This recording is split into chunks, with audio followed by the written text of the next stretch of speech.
Now, I'm not saying that I am a Team Green supporter in any way, shape, or form. Team Black all the way. But after last night's episode, when we saw the epic return of Sunfire, it might just be on Team Aegon. I'm not gonna lie. That was probably one of the coolest, most epic moments in all of House of the Dragon was the return of Sunfire, our golden boy. And I'm not gonna lie, it might be Team Aegon. Hello and welcome everyone back to my channel. My name is Ryan. Today we're going to talk about spoilers for Season 3, Episode 7 of House of the Dragon. Before we get started though, please make sure to like, comment, share, subscribe to my channel. I greatly appreciate it. Let's get started. So I will say, if you are a book purist for Fire and Blood for House of the Dragon, I would advise you that this episode might kill your spirits about the show even more. I mean, I am a huge fan of Fire and Blood. I read it as well. I have the book right here next to me. But for me, I have to say that, so a lot of the changes that they're doing to the story have been really, really interesting. We're definitely going to talk about some of the shit that's just not working at all for the adaptation side, at least with Rhaena and the whole Nettle Sheep Stealer swap going on.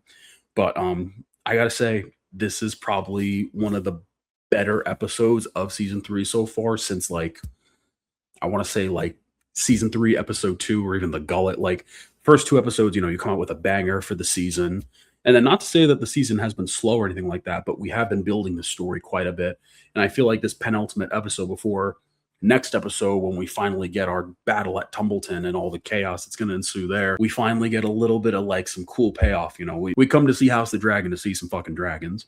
And this episode, we got a lot of dragons. I mean, the fight between Sheep Stealer, Sea Smoke, Cyrax, and Caraxi, 3 dragons really trying to gang up on Sheep Stealer. I mean, obviously, if you're a book reader, that's not what happens at all. There's no detail of a dragon fight between the 4 of them. For the buildup of this show, for it to constantly be building us, with this civil war between the Targaryens, it was nice to finally see some of that dragon budget be put to good use, and it was riveting. I was on the edge of my seat constantly when Sheep Stealer finally comes in and starts attacking Cyrax. And surprisingly, Cyrax, Rhaenyra's dragon, was actually holding her own in the fight. I mean, she was getting ragdoll quite a bit, but there were a couple times where she was getting some good bites on Sheep Stealer's neck. Sorry if I'm skipping a lot of stuff. For me, the dragon fight was probably one of the highlights of the episode. It was just fantastic. The whole episode in general was just well done, but I feel like you have to talk about the dragon fight because it was probably one of the highlights of the episode.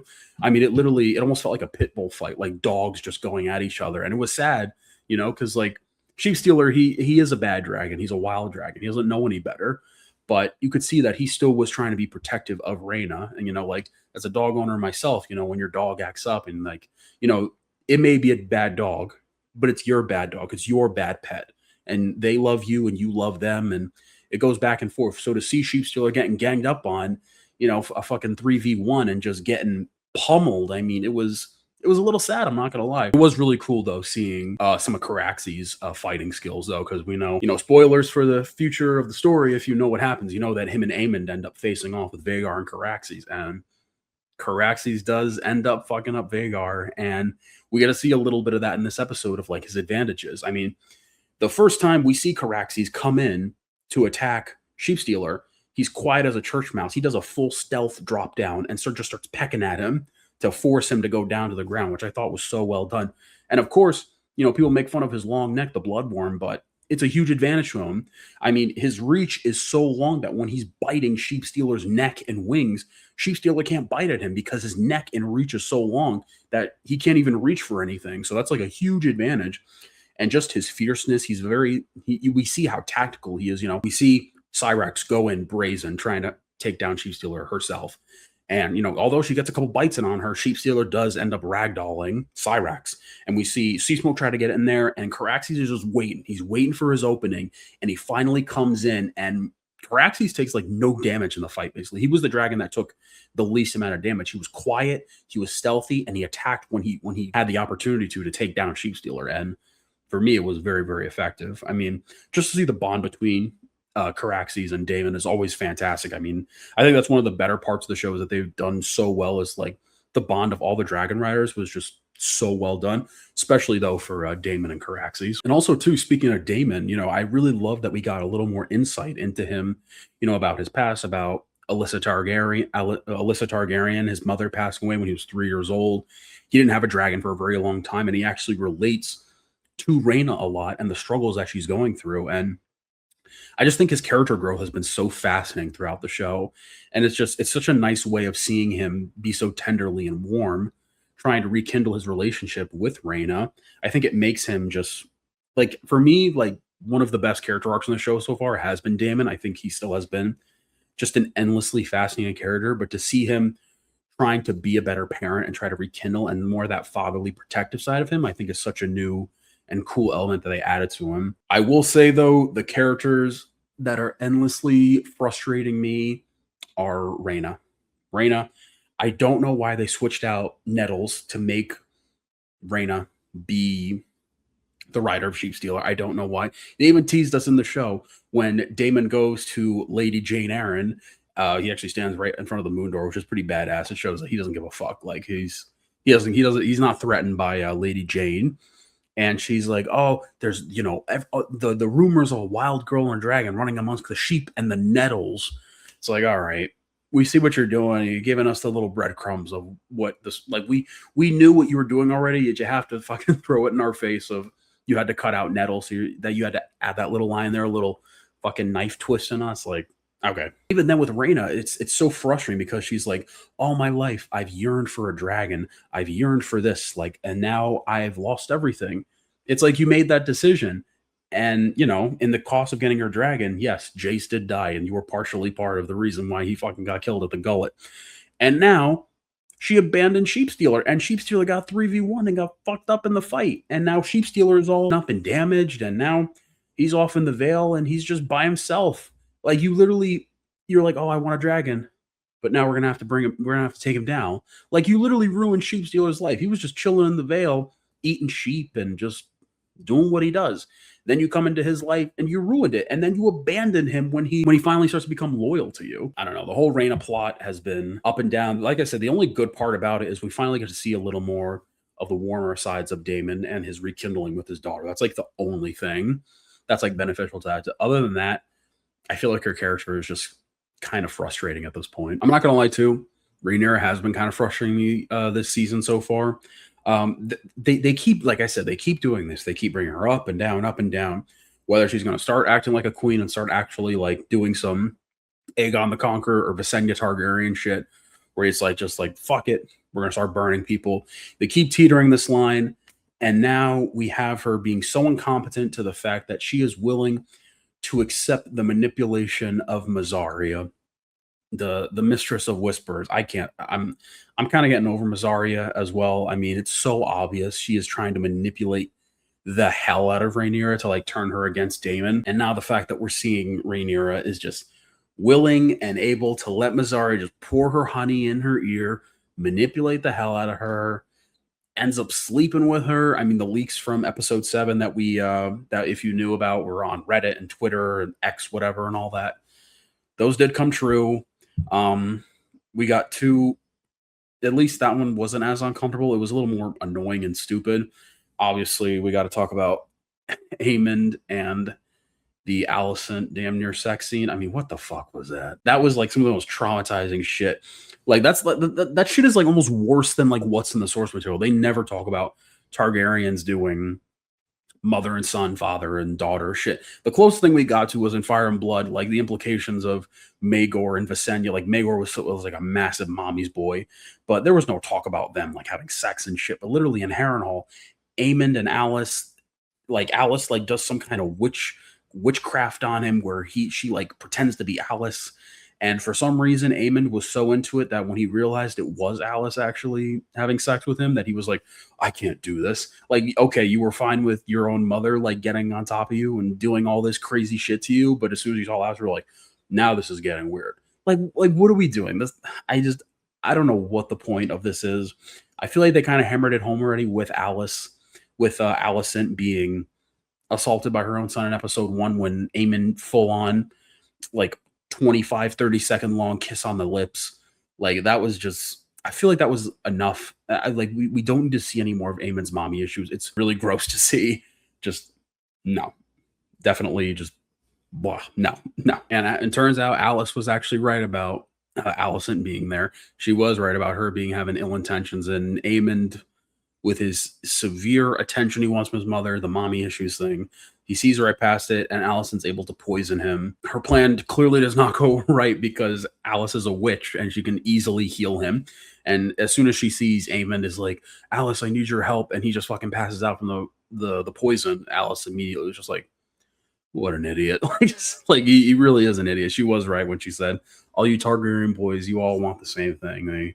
They either have deep mommy issues, father issues, or lust for power and glory. That seems to be a running thing for all of the House Targaryen men. I actually really enjoyed a lot of Helena scenes too in this episode. I thought all the dreams and the visions that she was having, like it was cool to finally see like an insight into her visions and what she sees. Like the first dream she has, she dreams of a pale white horse in front of the Red Keep, escaping there eventually. We see her dreaming about the birth of her new son, of her new baby that she has, and immediately getting taken away by the Kingsguard.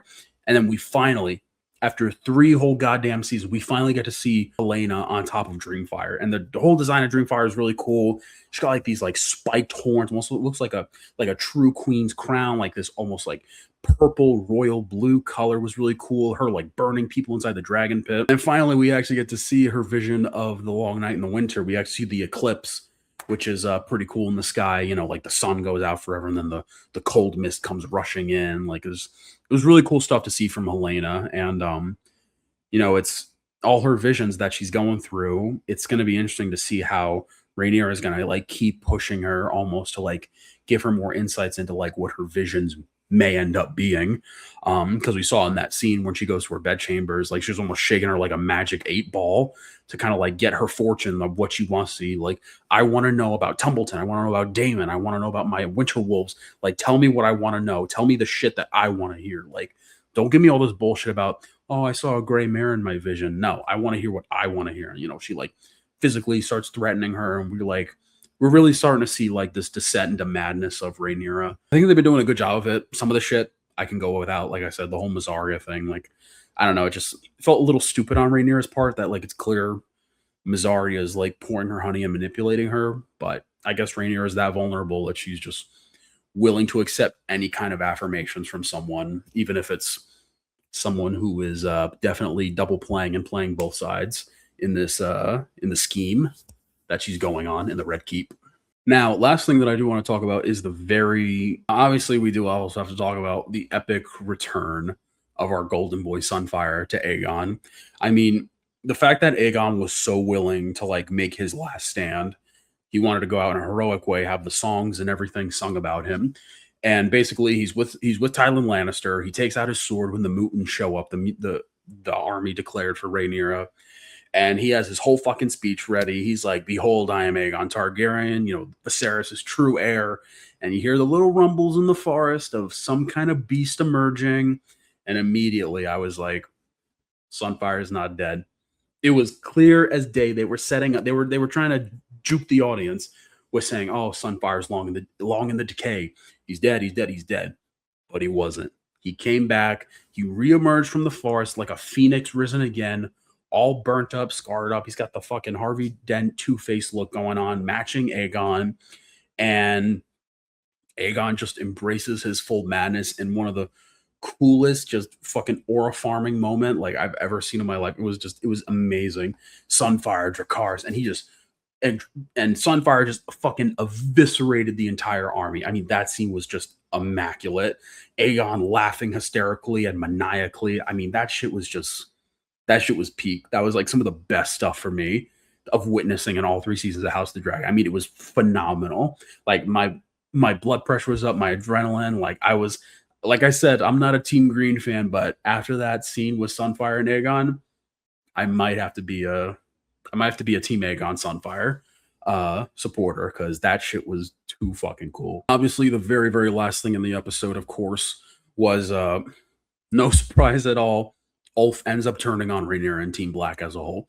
We see him drinking a fine ale with Sir Ormond Hightower, and Ormond basically promises him, hey, why don't you be the new Lord of Driftmark? You want your castle? There's your castle. I mean, it was burnt to shit, as we saw in the Battle of the Gullet episode. But you know what? We'll build it up, and now you can be the Lord of the Tides. Ulf the Sot is now the fucking Lord of the Tides. He's like, great. They will all burn now.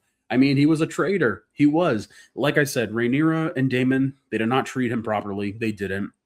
Ulf was a dumbass, though. I mean, we can all agree. Like there were so many times that he was just constantly fucking up, and now he's an easy man to please, and he is fully turning on them. I don't know if he's going to be fully on Ormond's side. I do have a feeling, if the source material, Ulf and Hugh. I still don't know what they're gonna do with Hugh, if he's gonna like do a full turn. Maybe we'll see that next episode in the finale. We'll see that turn maybe for him, but for Ulf, like he is fully turned against Rhaenyra's side, and we see too he's been in cahoots and talking with Ormond even before Daemon backhanded him in the middle of Flea Bottom. So even before that, he was already starting to turn cloak on them. All he wants is a castle, fame, and glory, and he's easily manipulated. So Ormond just gives that to him, and he's an easy man to please. So now they basically just lost Ulf for Team Black and Silverwing as Dragon. So that sucks for them, but I'm not gonna lie, they kind of had it coming. Not gonna lie about that. All right, guys, that is gonna do it for my review of season 3, episode 7 of House the Dragon. For me, I think I'm gonna rate this episode. I think I'm gonna give it a 9.5 out of 10. It was pretty spectacular. Like I said, some of the things I didn't like involving like Rhaena and the Rhaenyra Mysaria stuff. All that aside, everything else in the episode was like peak shit that like had me on the edge of my seat, had me cheering, had me like viscerally reacting. So yeah, 9.5 out of 10 that the episode gets for me. All right, guys, thank you so much for watching. I really appreciate it. Please make sure to like, comment, share, subscribe to my channel. I will see you guys next week for season 3, episode 8, the finale of House of the Dragon, full spoiler review. Take care.